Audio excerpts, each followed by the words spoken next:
अस्सलामुअलैकुम नाज़रीन, news wave live के साथ मैं हूं नाइला भट्टी। शामिल करते हैं आज की अहम खबर।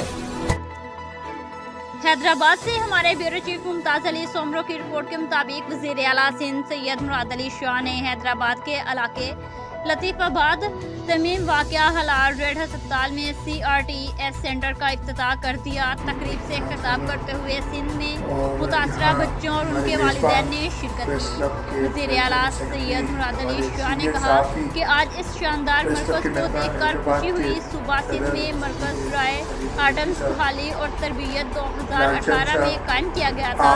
CRTS इंसानियत की खिदमत के मकाम है। CRTS ने 2018 में अपने सफर के बाद काफी तरक्की देखी है।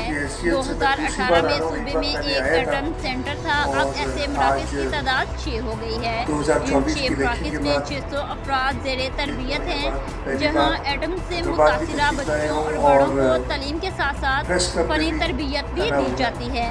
मैं इस अदारे की अजीम खिदमत का एहतराम करता हूँ। मेरे ख्याल में गम्बट का जिक्र करना ज़रूरी है, जहाँ बचपन से जवानी तक एटम्स के शिकार लोगों की बहाली के लिए खिदमत फराहम की जाएंगी। तालीम और कानून के साथ साथ CRT अब रोजगार के मौके पैदा कर रहा है। इस इंतहाई गैर मामूली सफर को CRT ने बड़ी कामयाबी के साथ नसीब किया। इसी सेंटर में 250 से 300 अफराद की गुंजाइश होगी, जहाँ एटम्स के शिकार बच्चों की सलाहियतों को उजागर किया जाता है। एटम्स में मुब्तला बच्चों के बेहतर मुस्तकबिल के लिए ऐसे अदारों का क़याम काबिले तहसीन है। CRT एटम्स के शिकार अफराद और ख़ानदानों के लिए एक पनाहगाह है। एटम्स के शिकार बच्चों में बड़ी सलाहियतें होती हैं।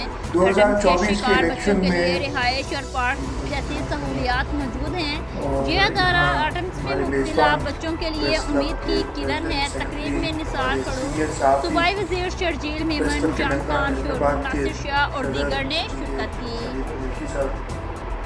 अब तक के लिए इतना ही। मज़ीद खबरों और अपडेट से बाखबर रहने के लिए देखते रहें न्यूज़ वेव लाइव। हमारे चैनल को सब्सक्राइब करें, लाइक करें, बेल आइकन को प्रेस करें ताकि नई आने वाली वीडियो आप तक जल्द पहुंच सके।